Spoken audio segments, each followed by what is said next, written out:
pakaian itu bukan modelnya, tapi yang prinsipnya itu ya baik kita laki-laki maupun perempuan menutupi aurat, kan itu. Soal model sekarang yang jilbab panjang ataupun yang pendek, ya selama auratnya ditutupi, saya kira tidak masalah. Sebab yang substansinya pakaian itu menutupi aurat. Soal model, wah model Arab, model Indonesia, ya itu model. Itu artinya apa ya? Fashionnya gitu kan. Nah, tapi yang isinya itu, yang prinsipnya menutup aurat. Nah sekarang ada yang pakai jilbab, ada malah yang pakai hijab itu cadar kan. Nah, ya dan itu memang pernah dilakukan ya oleh mungkin istri-istri Rasulullah pada kemudian. Nah, ketika orang memahami Islam itu murni memahami Islam, saya kira nggak akan timbul masalah. Tapi ketika memahami Islam itu sudah punya intrik-intrik lain, nah ini contohnya katakan kalau bercadar, wah ini ekstremis. Nah, karena sudah dibawa ke situ terjadi persoalan-persoalan gitu. Jadi memang mestinya ya kita juga harus melihat ya, pemahaman-pemahaman yang muncul itu. Kalau dia betul-betul pemahamannya ansih pemahaman terhadap Al-Quran dan Sunnah atau ajaran Islam itu, insya Allah kalaupun jadi perbedaan tidak akan menimbulkan perpecahan. Tapi kalau sudah ditunggangi oleh kepentingan-kepentingan, nah ini yang menimbulkan persoalan. Ya. Nah, jadi soal modal saya kira tidak menjadi soal yang prinsip, tapi yang justru yang prinsipnya menutupi aurat. Ya. Nah, kemudian barangkali ya ada mungkin fashion hari ini memang menutupi aurat tetapi dengan model yang begitu ketat. Nah, mungkin secara kasat mata tertutup, tetapi menunjukkan lekak-lekuk tubuh. Nah, ini barangkali justru ya berpakaian dan tidak berpakaian hampir sama kan gitu. Nah, ini barangkali yang perlu diperhatikan kan. Nah, sehingga ya setiap lekuk tubuhnya dilihat di apa. Nah, ini kan ya itu model juga kan. Nah, ini model lagi sekarang. Apalagi sekarang dasar pakaian perempuan itu dari yang katun-katun kaos itu kan lebih melekat apa. Dan saya kira ini sesuatu hal yang apa ya, membawa mafsadat itu. Nah, jadi ini yang kita kira. Jadi yang pada intinya yang pakaian itu ya baik laki-laki maupun perempuan ya menutup aurat. Ya. Nah, sekarang aurat itu mana kan gitu. Nah, seperti tadi juga kan mungkin secara kasat mata mereka tutupi semua. Tetapi dengan fashion yang seperti itu. Nah, ini kan juga tidak bagus kan gitu. Jadi dalam memahami hal-hal yang seperti ini, ya memang kita harus melihat substansi dari sebuah ajaran itu apa sebenarnya, gitu. Jangan kita terjebak kepada hal-hal yang bersifatnya aksesoris, kan gitu. Nah, sehingga justru menimbulkan atau hal-hal yang kurang tidak konstruktif, tidak positif gitu. Kalau laki-laki yang celananya pendek ini nggak disebut gimana? Nah itu tadi kembali kepada auratnya laki-laki itu mana gitu, kan gitu. Mana yang aurat bagi laki-laki, kan gitu. Nah, selama ini kan dipahami ya mulai pusat sampai lutut gitu kan gitu. Nah Ya mungkin itu yang katakanlah kategori aurat ya. Nah kemudian ya pakaian itu tentu ya selain substansinya menutupi aurat, tapi juga memberikan sebuah apa ya kepribadian itu, kepribadian. Nah sekarang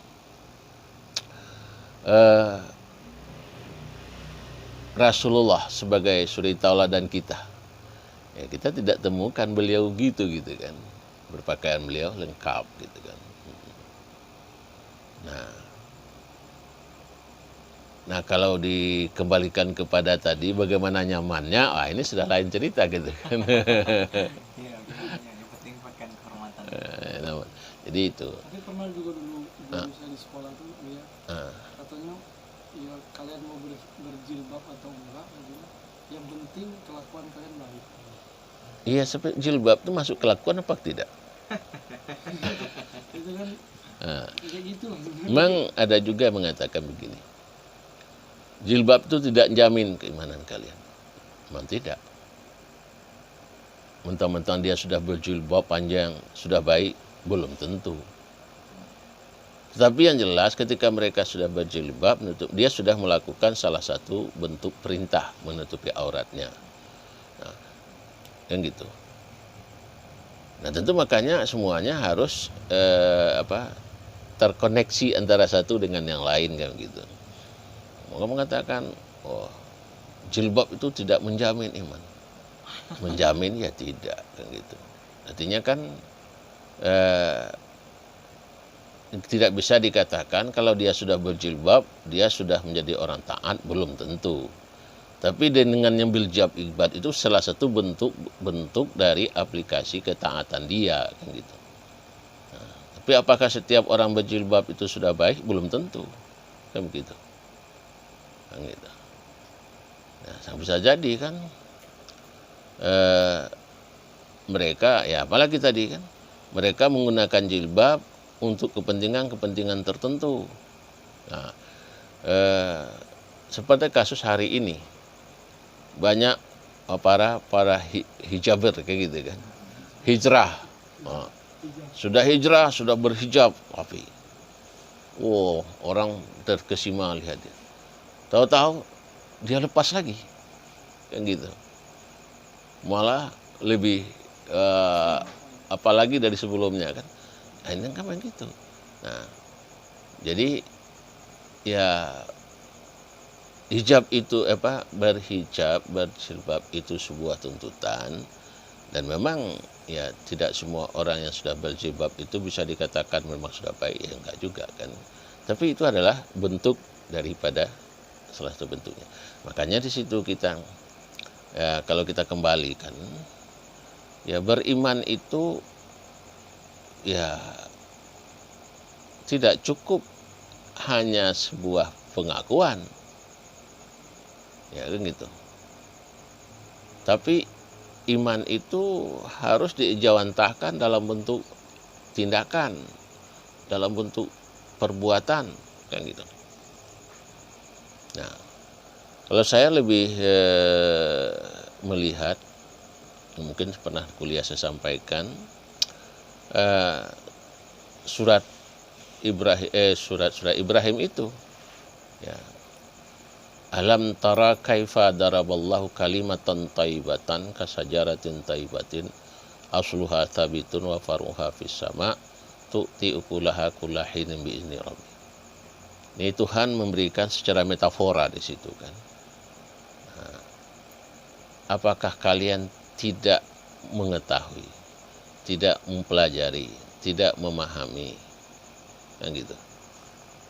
Bagaimana Tuhan mencontohkan kalimat taibah. Nah, kalimat taibah itu adalah kalimat tauhid, kalimat la ilaha illallah, kan gitu. Kasajaratin taibatin, seperti pohon kayu yang baik. Pohon kayu yang baik. Asluha thabitun, uratnya tertanam ke dasar bumi sabitu. wa faruha batang, dahan, ranting, dahan menjulang ke udara, dan memberikan buah setiap saat dengan izin Tuhan. Jadi sekarang Tuhan memberikan analogi kalimat thayyibah itu seperti pohon, seperti kayu. Kayu itu ada uratnya, akarnya. Nah, akarnya itu tertanam ke dasar bumi. Nah, kalimat thayyibah itu ada akarnya, ada pun uratnya, tauhidullah. Ya.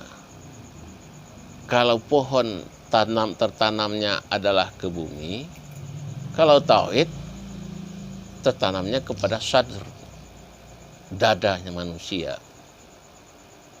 Nah, itu apa? Dada isinya apa? Qalbu, hati. Hati isinya fuad, fuad isinya lubun. Nah, itu dari hati. Nah, hati yang hakul yakin kepada Allah itu akan teraktualisasi dalam tindakan. Nah, inilah pohonnya, cabangnya di pohon, dahan, rantingnya. Artinya apa? Amaliyahnya, ibadahnya, ya. Baik ibadahnya itu ibadah mahdah, bagiru mahdah, bersifat sosial, ya. Dia akan tumbuh, berkembang, memberikan buah setiap, memberikan manfaat kepada manusia. Jadi begitu apa? Dia punya akar, punya batang, punya dahan, ranting, punya buah. Jadi iman, tauhid, akidah tidak hanya cukup sebuah pengakuan, tapi harus mengakar ke dalam diri manusia. Ya, terjadi internalisasi, penanaman secara utuh. Kemudian yang saya aktualisasi. Aktualnya itu dalam bentuk amal, dalam bentuk perbuatan, dalam bentuk perkataan. Ya, artinya apa? Semuanya itu positif, itu baik semua. Nah, apa? Makanya kita ini katakan wa ma khalaqtul jinna wal insa illa liya'buduni. Tidaklah kujadikan jin dan manusia kecuali adalah untuk menghambakan diri kepadaku. Jadi artinya apa? Bahwa kita dalam menjalani hidup ini secara totalitas haruslah menghambakan diri kepada Allah, beribadah kepada Allah. Itu tidak mungkin terjadi kalau tauhid tidak tertanam secara utuh ke dalam dadanya. Tapi dada yang berisi tauhid, insya Allah dia akan teraktualisasikan dalam bentuk perbuatan, dalam bentuk perkataan, dalam bentuk hubungan sosial, relasi sosial. Nah, lalu apa? Ya, kita kan ada yang lain. Bahwa kita diperintahkan agar dalam menjalani kehidupan terjadi ta'awun, saling bekerja sama. Bentuk kerjasama itu apa? Wa ta'awanu 'alal birri wa taqwa. Bekerja samalah dalam bentuk kebaikan dan ketaatan kepada Allah Subhanahu. Wala ta'awanu 'alal ismi wal udwan. Jangan terjadi kerjasama dalam bentuk dosa dan permusuhan. Nah, ini kan mesti itu yang menjadi aktual dalam kehidupan kita. Inilah yang menjadi batang, dahan, rantingnya dan buah. Artinya akhlakul karimah. Nah, maka ajaran akhlak kita apa?